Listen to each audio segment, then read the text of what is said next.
Hey guys, Lost here, hope you're doing well. It is about that time for another mod review. I have been out of the action for a while, so I decided to grab some mods and try to make another monthly mod review, only to realize that there were a lot more mods that I'd missed than I realized. So I found my first 5 mods for the month, and I downloaded a couple more, found a few more, and I decided, you know what, I might as well just do a top 10 mods of this last summer since I have not posted any mod reviews in a while. So here you go guys, this is the top 10 Arma 3 mods that I have found of the summer of 2017. Hope you guys enjoy.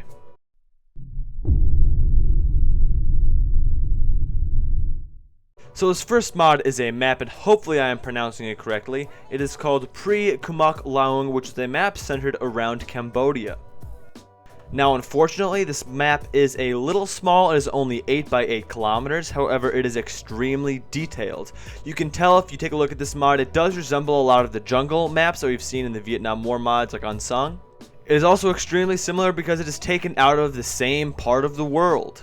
This map has custom objects throughout it, it has custom textures, large entrenched fortified hilltops, an extremely dense jungle which is very hard to maneuver through.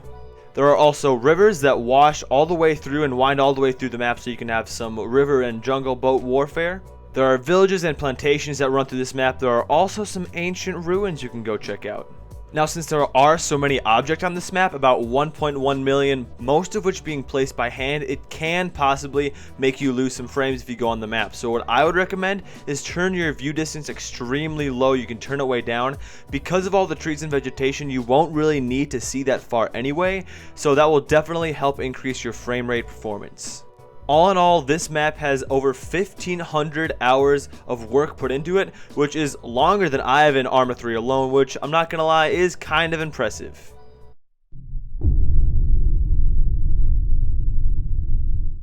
This next mod was really one of the first mods that got me into Arma 3 and that got me into modding Arma 3 in the first place. And this mod is Battle Royale. Now I know some of you are listening and saying, but wait, this mod is almost as old as Arma 3 itself. Why is this at a mod review now? Well, that is because there's been a mod trending on the Steam Workshop that is Battle Royale, the single player experience, and that is what I am talking about. If you don't have time to play with friends or don't have any friends in the first place to play with, you can play Battle Royale by yourself against AI. You are able to customize some of the features of the game mode. You can change the weather, you can change how many people are dropping in with you, as well as some of the time limits in the game, so you can really decide how you want to play this mod. Though this is a fun little single player mod, it does not compare to the multiplayer mod. As usual, you can expect the Arma 3 AI to behave the way the Arma 3 AI does. However, it is still, like I said, a fun little mod. But that is why I put this mod so low, or high I suppose, on the list.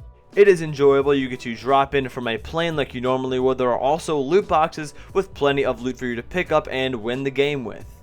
So if you are bored and have nothing else to do, then hop on Battle Royale, the single player experience.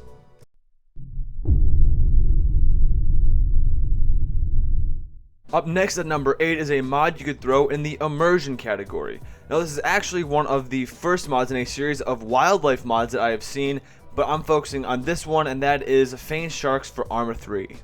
I don't usually spend a lot of time in the water in Arma 3, and this mod will definitely keep that trend going. This mod adds 2 different sharks to the game, male and female, which are fully functional. They can be added in through the Eden editor or through Zeus.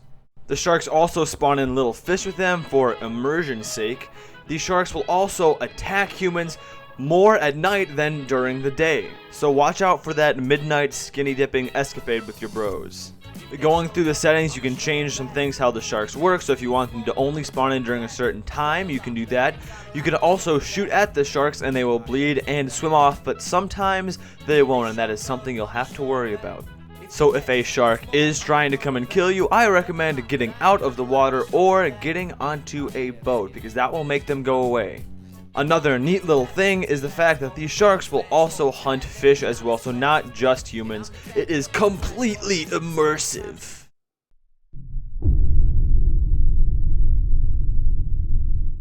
So for number 7, I have a question for you, and that question is, why ever go on a vacation when you can just take one in Arma? And since this list comprises of the top mods of this summer, I thought what better map to show than this one. This map is called the Florida Keys, central in the United States. Though there is some work that still needs to be done on it, it is still a very nice looking map in a setting that you don't usually get to see in Arma. Though it is a nice looking map and it is 20 by 20 kilometers, most of it is covered by water, so maybe that is a good place to place some sharks. There are hotels scattered throughout the island, multiple towns, a warehouse, retail stores, there is an oil rig, and there is also a large container ship on the map. Other than that, like many maps at this stage, they are currently under development. In fact, most maps in Arma 3 are never usually completely done. They're always adding things new. That's why this mod is on the beginning end of this mod video. This mod does have a few islands that run, actually a lot of islands that run all the way through the map, so you might think it's kind of hard to get around. However, there is a large bridge that connects almost every single one of the islands. It's a lot of fun to drive down, and I think it's a cool feature of this map.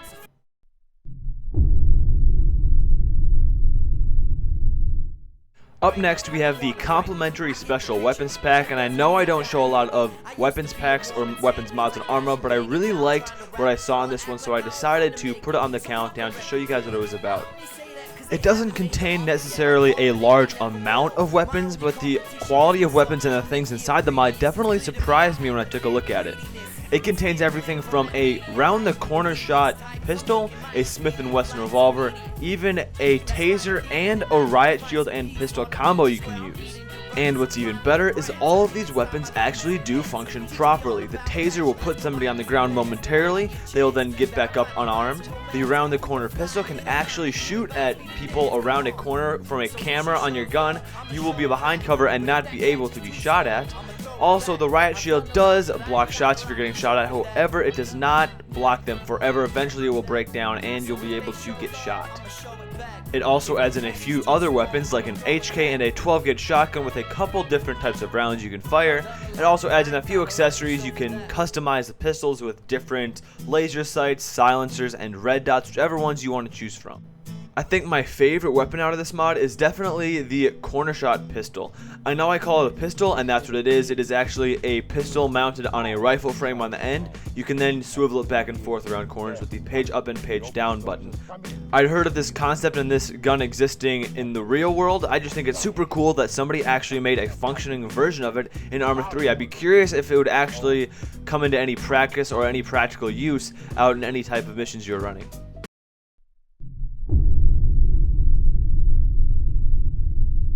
As we all know, during the summer we tend to be a little more active, which means you have to eat right and you have to have a balanced diet. So how can you have a balanced diet, you say? Well, for one, on Arma 3, you can use the tactical banana. The tactical banana is an excellent source of potassium on the field. It can also serve as a weapon in times of need. You might be thinking, what, am I going to hit them with it? No, you will shoot them with banana ammo. With little to no description on the Steam Workshop and a couple of funny pictures, this mod has been downloaded about 1,500 times since August the 17th when it was posted. Now, I'm not kidding when I say this thing does actually work as a weapon. You can actually shoot it with ammo in-game. Plus, there is an added bonus. Due to the curvature of the banana, it is kind of hard to fire. It kind of curves, which means it works almost as a corner shot if you are too cheap to get the corner shot pistol yourself. This is really just a joke mod that's not meant to be taken seriously, but I thought it was pretty funny, and so I thought I'd share it with you guys.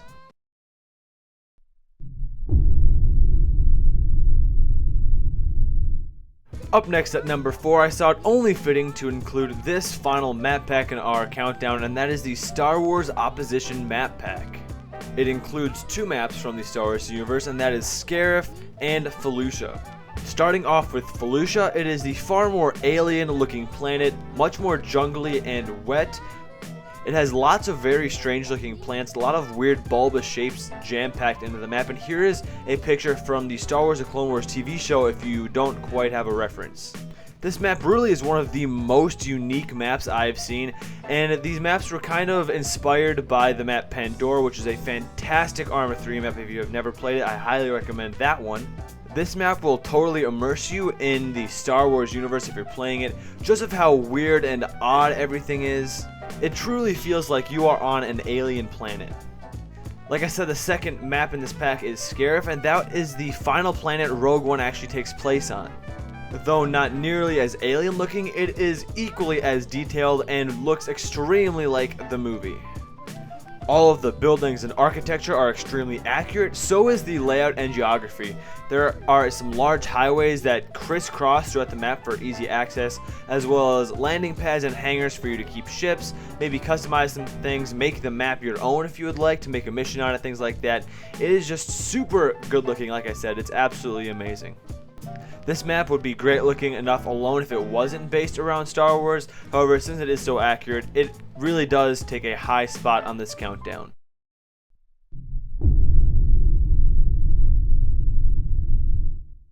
Up next is a mod I'm sure everybody knows about, and it's a mod I've reviewed a couple times over the last few years, and that is just because I love this mod so much, especially now that they've updated it once again this summer. And of course I am talking about the Operation Trebuchet mod. Now Halo, for me personally, holds a special place in my heart, seeing as it was actually one of the first games I ever really played ever. Yes, way back in the day, Halo Combat Evolved was my real first gaming experience, and being able to have this mod open and free to use in an Arma setting just makes me so happy whenever I get to play this mod or talk about it. Some new features include the Scorpion tank, the Elephant from Halo 3, some new weapons like assault rifles and sniper rifles. Also, in terms of gear and weaponry, there's almost everything imaginable in this mod revolved around the Halo universe, from the Marines to the ODST to the Army, just so many things jam-packed into one awesome mod. However, really one of the largest parts of this update is the fact that there are two new maps that have been implemented, one of them being the famed Blood Gulch from Halo Combat Evolved. All in all, this mod is approaching 70,000 subscribers on Steam, and that is a lot of subscribers for a mod. So I'm not going to waste your time with this mod anymore, since I've reviewed it so many times in the past. Don't hate me for it, but whenever it gets an update, I really do look at it and I do kind of fanboy about it. So moving on to the next one. At number 2, we have a mod that is freaking sweet. It is the HMCS add-on, which stands for High Mobility Armored Combat System, but you can just say mech because that is easier to remember. Now, these aren't just any old mechs you can drive around, they're actually based off of a game called Gungafron, which was a 1996 Sega game. So you can do a couple different things with this mech. You can walk around slowly, look cool like that, or you can speed things up a little bit. You can go faster, glide across the ground, you can go to cargo mode, or you can just jump like halfway across the map because these things are super badass. So if it didn't kind of explain itself, these things don't really take any fall damage, though I don't recommend trying to land on a roof. The game doesn't really know what to do when you do that, so just try to keep your feet on the ground and aim for an open spot in the fields. So this mech is fully functional, it can fire rockets. It also comes in a couple different colors if you want to spice up the battlefield a little bit.